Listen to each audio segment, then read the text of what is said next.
قابل احترام محترم ناظرین، سب سے پہلے آپ حقیقت و محبت کے ساتھ آقا کریم و رسول حکیم جناب محمد رسول اللہ صلی اللہ علیہ وآلہ وسلم کی مقدس بارگاہ میں محبت بھرا درود و سلام و احترام کے ساتھ پڑھیں۔ اللہم صل علی سیدنا محمد وبارک وسلم عليه صلاة وسلام عليك يا رسول الله، صلاة وسلام عليك يا حبيب الله صلى الله تعالى عليه وآله وسلم۔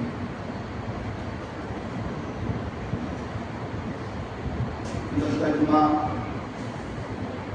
جس آیت شریفہ کی تلاوت کا شرف حاصل کیا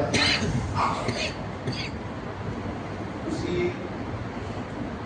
تو آج بھی تلاوت کرنے کی سعادت حاصل کی ہے۔ مقصد ہے کہ ہم اپنی ذمہ داریوں کو ایسے نبھائیں اور ہمارا اپنی ذمہ داریوں کا نبھانا کتنا اہم ہے، کتنا ضروری ہے۔ ہر شخص اپنے اپنے ماتحت کے تئیں جواب دہ ہے۔ اولاد کے حقوق ماں باپ پر، ویسے ہی ماں باپ کے حقوق اولاد پر۔ ہم نے عرض کیا تھا کہ اگر ہم صرف بچوں کو کھلا پلا کر بڑا کر رہے ہیں تو ہم پرورش ان کی کر رہے ہیں، اور اگر ان کی تربیت نہیں کر رہے ہیں، اچھی تعلیم انہیں نہیں دے رہے ہیں، تو پھر اچھی تربیت کا نہ ہونا ماں باپ کے لیے وہ اولاد دنیا میں بھی بدنامی کا سبب بنے گی اور آخرت میں بھی اس کے لیے وہ اولاد کوئی فائدہ نہیں پہنچائے گی۔ جبکہ اگر اولاد نیک ہو، فرمانبردار ہو، تربیت یافتہ ہو، وہ اولاد ماں باپ کے لیے دنیا میں بھی نیک نامی کا سبب بنے گی اور آخرت میں بھی اس سے نفع پہنچے گی۔ حضرات، تربیت کے لیے کوئی خاص وقت تو مقرر نہیں ہے کہ تربیت کس وقت کی جائے، اس کا تعلق وقت سے تو نہیں ہے، مگر ہاں بغیر تربیت کے یہ کہہ لیا جائے کہ انسان کے اندر جس چیز سے خوبصورتی آتی ہے، جس چیز سے حسن آتا ہے، جس چیز سے وہ دوسروں کی نگاہ میں معزز اور محبوب ہو جاتا ہے، وہ اس کا اخلاق ہوتا ہے، اس کی تربیت ہوتی ہے۔ اور بغیر اخلاق کے، بغیر اچھے آداب کے، بغیر اچھی تربیت کے وہ کسی مد کا نہیں رہ جاتا۔ اگر ہم اپنی اولاد کو کچھ سکھانا چاہیں، کیا سکھائیں؟ سب سے پہلے تو اپنے بچوں کو سچ بولنے کی ترغیب دلائی جائے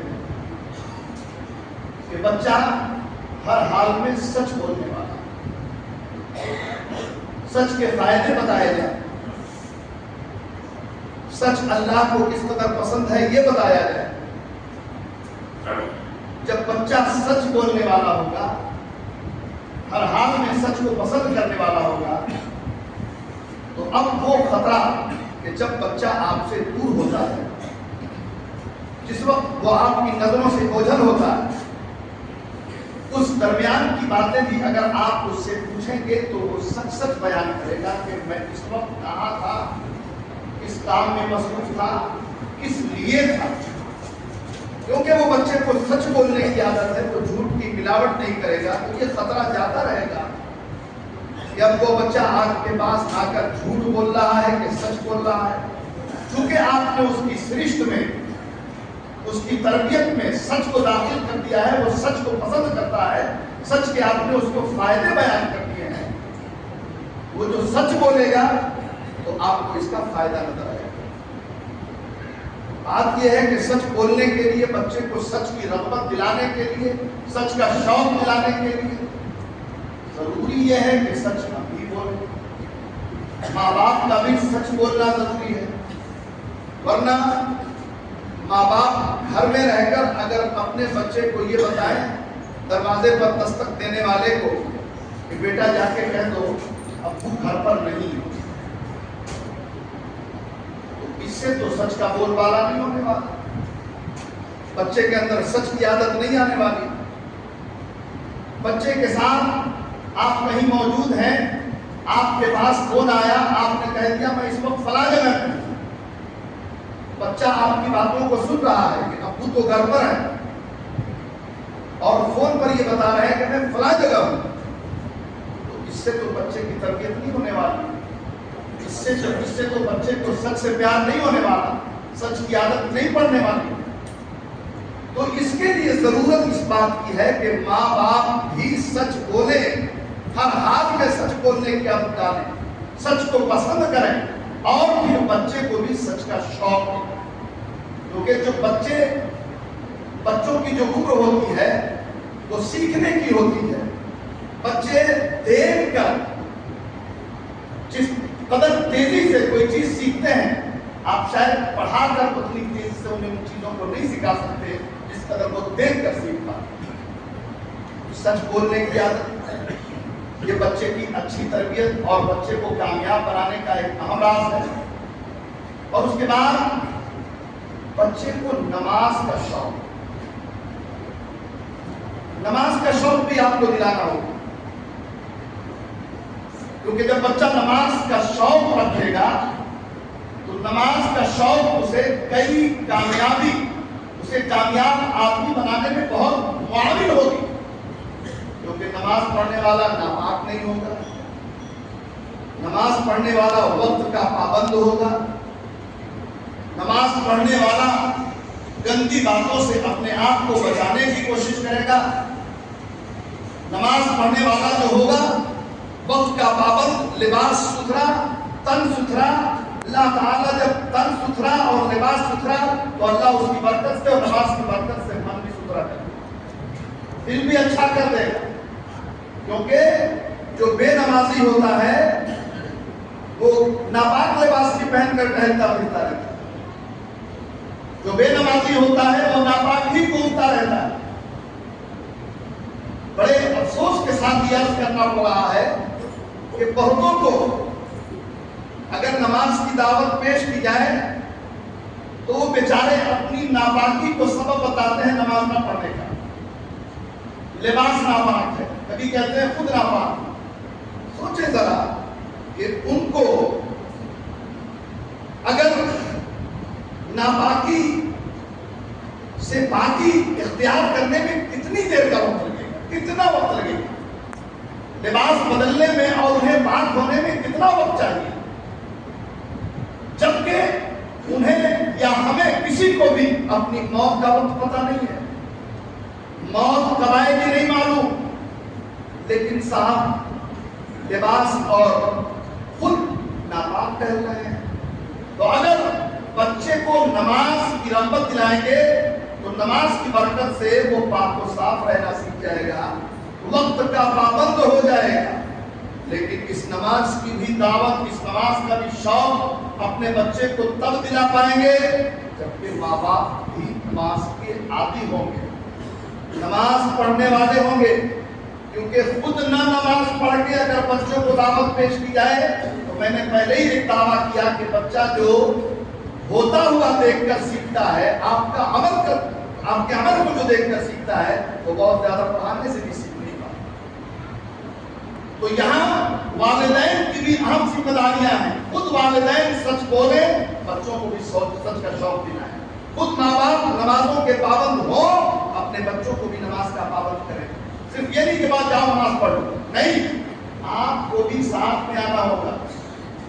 جتنے وقت آپ گھر پہ ہوتے ہیں انگلی پکڑ کر بچے کا ساتھ آئے. 7 برس کی عمر کے بعد حکم ہے کہ اس کو نماز سکھائی جائے.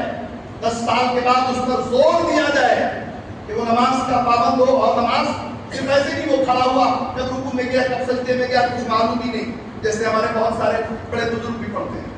اتنی تیز نماز پڑھتے ہیں کہ کب وہ قیام میں کب وہ سجدے میں دیکھنا مشکل ہو جاتا ہے. اور نمازوں کی ہماری حالت تو اللہ اکبر, میں نے نہ جانے کتنی بار پورا نماز کا قاعدہ بیان کیا ہے, نماز کے تقریباً اہم مسئلے بیان کیے ہیں. لیکن آج بھی 50 60 سال کی عمر کے ہمارے بزرگ سجدے میں جائیے تو پاؤں اوپر نظر آتا ہے. یعنی نماز تو پڑھ رہے ہیں کئی سالوں سے, لیکن نماز کے مسائل سے واقفیت نہیں. نماز ان کی درست ہو رہی کہ نہیں اس کی کوئی قیمت, بیچارے وہ نماز پڑھ رہے ہیں. نماز بچہ پڑھے تو اس بچے کی نماز کو آپ ریڈ کیجیے, پڑھیے, دیکھیے کیسا پڑھ رہا ہے.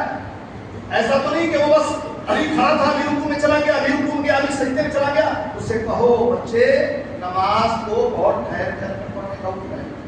قیام میں ہو تو لگے کہ بچہ قیام میں ہے. رکوع میں گیا تو اس کی پیٹھ سیدھی ہونی چاہیے اور 3 بار کم سے کم سبحان ربی العظیم پڑھے. اس کے بعد کھڑا ہو تو فوراً سجدے میں نہ چلا جائے, بلکہ اتنا کھڑا ہو کہ مکمل پیٹھ سیدھی ہو جائے, ٹھہرے, اس کے بعد پھر وہ سجدے میں جائے. ایسا نہیں کہ کھڑا ہی صحیح سے نہیں ہوا کہ پھر وہ سجدے میں چلا گیا. یہ بیماری بچوں میں نہیں, معذرت کے ساتھ بڑوں میں بھی ہے, بڑوں میں بھی ہے. ہمیں اپنی نمازوں کو دیکھنے کی ضرورت ہے. بہت سارے مسائل باتوں کے نماز کی آ گئی تو باتیں کی اور نکل کے آ رہی ہے. لیکن میں یہ بتانا چاہ رہا تھا کہ سچ بولنا بچے کو سکھائیے, نماز کی عادت. اور ایک چیز سکھائیے بچے کو, خدمت. بچے کو خدمت کا فائدہ بتائیے. خدمت کے کیا فائدے ہیں؟ بچے کو خدمت کے جب فائدے آپ گنائیں گے, خدمت کا فائدہ بتائیں گے, بچہ جب کسی کو ضرورت مند دیکھے گا, بتائیے آپ کے اگر کوئی معذور ہو تو اس کی مدد ایسے کی جائے, اگر کوئی کمزور ہو تو اس کی مدد ایسے کی جائے, اگر کوئی بڑا ہو تو اس کے ساتھ ایسے پیش آیا جائے. یقین جانیے کہ جب آپ اس طرح کی تعلیم, اس طرح کی تربیت اپنے بچے کی کریں گے تو آپ جب بیٹھے ہوں گے اور بچہ آپ کے سامنے ہوگا تو آپ ایسے نہیں, آپ بیٹھے ہوں گے, بچے کا ہاتھ آپ کے پاؤں کے پاس ہوگا, وہ آپ کی خدمت کر رہا ہوگا. کیوں؟ کیونکہ اس کو آپ نے تو خدمت کے فائدے بتائے تو وہ دوسروں کی خدمت کے فائدے بتائے. تو جو بچہ دوسروں کی خدمت کے فائدے جان چکا ہوگا اسے اپنی ماں باپ کی خدمت پر کیا اعتراض ہوگا؟ ماں باپ کی خدمت پر کیا اعتراض ہوگا؟ ماں باپ کی تو وہ بہرحال بھی خدمت کرے گا, اور ماں باپ کا تو بہرحال وہ اطاعت گزار ہوگا اور فرما بردار ہوگا. آج ہم روتے ہیں, گڑگڑاتے ہیں, افسوس کرتے ہیں, ہمارا بچہ نافرمان ہے, ہمارا بچہ نافرمان ہے. اس کے لیے لوگوں کے پاس جا کر پیسے دے کر گلے میں پہنانے کا تعویذ کا انتظام کرتے ہیں. صاف تربیت کی ضرورت ہے, تربیت کی ضرورت ہے. اچھی تربیت کیجیے. میں نے پہلی جمعہ میں نے دعویٰ کیا تھا کہ آپ کوشش کیجیے اور نتیجے کو اللہ کی رحمت پر چھوڑ. آپ اپنے بچوں کی اچھی تربیت کی کوشش کیجیے کہ بچہ بہتر ہو, بچہ اچھا بنے, اور انجام اللہ کی رحمت کے سپرد کیجیے. اللہ چاہے گا وہ اچھا بھی. لیکن آپ کوشش ہی نہیں کیجیے, آپ کے پاس وقت ہی نہیں ہے. آپ سوچ رہے ہیں ماں نے بچے کو اسکول پہنچا دیا, آپ جب آئے بچہ جب آیا گھر پہ, آپ اپنی ڈیوٹی پہ, شام آئے, شام کو آنے کے بعد آپ کو اپنے دوستوں کی بھی محفل چاہیے, دوستوں کی بھی بیٹھک چاہیے. بچے کو آپ نے کیا وقت دیا؟ اور اس کے بعد بچے سے بہت زیادہ امید کی, بچہ بہت وفادار ہو, بڑا تابعدار ہو, بڑا فرمانبردار ہو, تو ذرا سا یہ مشکل تھا. بچے کو ہر حال میں وقت دینا ہوگا. اس کو اپنے ساتھ دسترخوان پہ بٹھا کے کھلائیے تاکہ وہ کھانا سیکھ سکے. اس سے گفتگو کیجیے تاکہ وہ بات چیت کرنا سیکھے. وہ دوسروں کے ساتھ کیسے ملے گا, اس کی نشست و برخاست کیسے ہوگی, وہ باہر اندر کیسے رہے گا سہے گا, اس کو آرام اور مشکل کے وقت کے تعلق سے کچھ بتائیے تاکہ اس کی صحیح تربیت ہو سکے. ایک صحابی رسول, بچپن کا وقت ہے, آپ آقا صلی اللہ علیہ وسلم کی کفالت میں ہیں. حضرت عمر ابن ابی سلمہ رضی اللہ عنہ منقول ہے، بیان کرتے ہیں کہ میں آقا علیہ السلام کے ساتھ کھانا کھا رہا تھا۔ آپ کھانا کھا رہے تھے تو کبھی اپنی طرف سے، کبھی دائیں طرف سے، کبھی بائیں طرف سے، کبھی آگے سے، کبھی پیچھے سے، یعنی وہ ہر طرف ہاتھ گھما گھما کر کھا رہے تھے۔ اللہ کے پیارے رسول نے ارشاد فرمایا کہ اللہ کے نام سے شروع کر کے کھاؤ، داہنے ہاتھ سے کھاؤ، اور جو آپ کے قریب ہے اس جگہ سے حاصل کرو، اس جگہ سے کھاؤ، یعنی برتن میں ہر جگہ سے ہاتھ ڈال کر نہیں، بلکہ جو آپ کے قریب حصہ ہو وہاں سے کھانا شروع کرو، پھر کھاتے چلے۔ تو اللہ کے رسول نے بھی تربیت دی ہے، تو اللہ کے رسول کے جو یہ دی ہوئی تربیت، جو آپ کی کفالت میں حضرت عمر ابن ابی سلمہ آپ نے جو یہ بیان کیا اپنا، ہمارے لیے بھی سبق ہے کہ جب اپنے بچوں کو اپنے ساتھ بٹھا کر کھلائیں گے، جب اپنے بچوں کو کے ساتھ بیٹھ کر گفتگو کریں گے، تب جا کر بچوں کو گفتگو کا سلیقہ ہے، بڑوں کے وہ آداب سیکھیں گے، کھانا پینا سیکھیں گے، رہنا سیکھنا سہنا سیکھیں گے۔ لیکن آپ نے اگر انہیں کوئی وقت ہی نہیں دیا تو پھر وہ کیسے سیکھیں گے؟ پھر تو وہ باہر گئے، اگر کسی کے ہاتھ لگ گئے تو جیسی اس کی تربیت ویسی اس کی تربیت ہو گئے، اگر کسی برے کے ہاتھ لگ گیا تو اس کے برا بننے سے کوئی اس کو نہیں روک سکتا۔ اس لیے اپنے بچوں کو اچھی تربیت دینے کی ضرورت ہے۔ عزیزان گرامی، امیر المومنین حضرت عمر فاروق رضی اللہ تعالیٰ غالباً آپ ہیں، ان کی بارگاہ میں ایک والد پہنچے، ایک باپ پہنچا اور اپنے بیٹے کی اس نے شکایت، میرا بیٹا میرا کہا نہیں مانتا، غور سے سنیے، میرا بیٹا میرا کہا نہیں مانتا۔ امیر المومنین تو بڑی حیرت ہوئی، کیونکہ یہ زمانہ تو تھا نہیں، یہ وقت تو تھا نہیں کہ تقریباً بچے باپ کی نہیں سن رہے ہیں اس وقت، اور نہیں سننا باپ کی حیرت کی بات تھی۔ امیر المومنین نے فرمایا بیٹا آپ کی بات نہیں سنتا؟ کہاں حضور بیٹا میری نہیں سنتا۔ تو ایک شخص کو بھیجا، جا کر بلا کے لے، جب آیا نوجوان خوبصورت سا، کہا یہ کون ہے؟ کہا کہ یہ میرے ابا ہے۔ تمہارے ابا ہے؟ کہاں؟ کہا یہ شکایت لے کر آئے۔ کیا شکایت لے کر آئے؟ فرمایا کہ کہہ رہے ہیں کہ تم ان کی بات نہیں مانتے، ان کے نافرمان ہو۔ نوجوان نے عرض کیا حضور ہاں یہ سچ کہہ رہے ہیں، میں ان کی بات نہیں مانتا۔ امیر المومنین نے فرمایا کہ میں نہیں مانوں کہ باپ کا حق ہے تمہارے اوپر، تمہیں ادا کرنا چاہیے، تم باپ کے نافرمان کیسے ہو سکتے ہو؟ کہا حضور بڑے ادب کے ساتھ امر ہے کہ کیا صرف باپ کے ہی حقوق ہیں، اولاد کے کوئی حقوق نہیں ہیں؟ اولاد کا بھی حق ہے کہ نہیں باپ پر؟ بالکل۔ کہا حضور بتایا جائے کہ وہ کون سے حقوق ہیں ماں باپ کے بچوں پر کہ ماں باپ بچوں کے حق ادا کریں؟ کہا یہ کہ جب وہ رشتہ کریں اپنا تو نیک عورت سے رشتہ کریں، نیک عورت سے اس کے اثرات جو ہیں وہ اولاد پر آتے ہیں۔ امیر المومنین انہوں نے جس سے نکاح کیا ان کے تعلق سے پورے علاقے میں کہیں کوئی اچھی بات نہیں کی جاتی، اچھا گمان نہیں کیا جاتا۔ دوسرا حال کہاں اچھا نام رکھے، ماں باپ اپنے بچوں کا اچھا نام رکھیں۔ ببلو ببلو جو چلتا ہے نا، گڈو ببلو نہیں، اچھا نام رکھیں تاکہ اچھے نام کے اثرات کو مرتب ہوتے ہیں۔ حضور انہوں نے میرا نام جعل رکھا، کیا مطلب؟ وہ ایک پیڑا ہوتا ہے، کوئی بیلا جس کو کہتے ہیں، اس کا مطلب یہی ہوتا ہے جن کو بہت بردار کیا ہوتا ہے۔ تیسرا حل امیر المومنین نے فرمایا کہ ایک تو یہ کہ اچھی عورت سے رشتہ کیا جائے، دوسرا اچھا نام رکھا جائے، اور تیسرا اس کو اچھی تعلیم دی جائے۔ امیر المومنین میں میری عمر تقریباً 19 سال ہو چکی ہے، میں ایک حرف کوئی کچھ نہیں جانتا تھا، مجھے تربیت دی ہی نہیں گئی، مجھے تعلیم دی ہی نہیں گئی، میں ایک حرف دن کا نہیں جانتا۔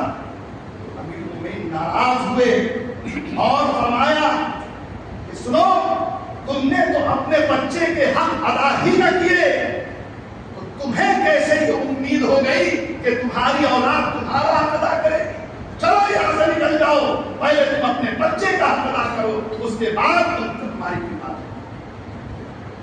تو ماں باپ کی ذمہ داریاں ہیں، میں نے پہلے کہا تھا نا، ماں باپ ہو جانا بڑی سعادت کی بات ہے، اولاد مل جانا اللہ کی بڑی نعمت ہے، لیکن اگر اچھی تربیت نہ دے پائے تو یہی اولاد قیامت کے دن ہمارے خلاف کھڑی ہوگی، ہمارے خلاف کھڑی ہوگی کہ ہمیں کچھ اچھی تعلیم نہیں دی، کوئی اچھی صحبت نہیں دی، اس لیے میں نے کبھی کچھ نہیں سیکھا۔ تو وہ تو جائے گا ہی جائے گا، آپ بھی جائیں گے، آپ بھی جائیں گے، کیونکہ جب حق ادا نہیں کریں گے تو وہاں تو حقدار کو حق دیا جائے گا، حدیث سے ثابت ہے کہ حق والوں کو حق دیا جائے گا، تو وہاں کچھ روپے کی لین دین تو نہیں نا، وہاں نیکی اور بدی کی لین دین ہے، نیکی اور بدی کی لین دین ہے۔ پھر کیا ہوگا کہ اگر آپ نے بچے کے حق ادا نہیں کیے تو آپ کی نیکیاں اس کو دے دی جائیں گی، اور اس کے بعد بھی اگر اس کا حق ادا نہ ہوا تو اس کے گناہ آپ کے سر دے دیے جائیں گے۔ اللہ کے رسول نے پوچھا مفلس کون ہے؟ صحابہ نے عرض کیا یا رسول اللہ جس کے پاس دولت نہیں وہ مفلس ہے، جس کے پاس مال نہیں وہ غریب ہے، وہ مفلس ہے۔ اللہ کے رسول نے فرمایا نہیں، مفلس وہ ہے کہ بظاہر نیکیاں بہت ساری لے کر آیا ہو لیکن اس نے حقداروں کے حق ادا نہ کیے ہوں اور وہ سب مطالبہ کریں تو اس کی ساری نیکیاں اس کو دے دی جائیں اور یہ پھر خالی کا خالی رہے۔ مفلس تو وہ ہے، غریب تو وہ ہے۔ ان ساری باتوں کو جو میں نے عرض کیا ہے، حالانکہ یہ عید قربان کا مہینہ شروع ہو چکا ہے، مجھے اس پر بات کرنی تھی، لیکن ایک بہت اہم بات، ایک اہم موضوع میں نے چھیڑ رکھا تھا، اس کو آج میں نے، حالانکہ باتیں اور بھی بہت ساری ہیں لیکن آج ہی انتظام کرتا ہوں تاکہ آئندہ آپ سے قربانی کے مسئلے پر کچھ بات ہو سکے، قربانی کے متعلق کچھ بات کی جا سکے۔ اللہ کریم کی بارگاہ میں دعا ہے کہ اللہ کریم ہم تمامی لوگوں کو حقوق کی صحیح ادائیگی کی توفیق عطا فرمائے۔ آمین یا رب العالمین۔ وآخر دعوانا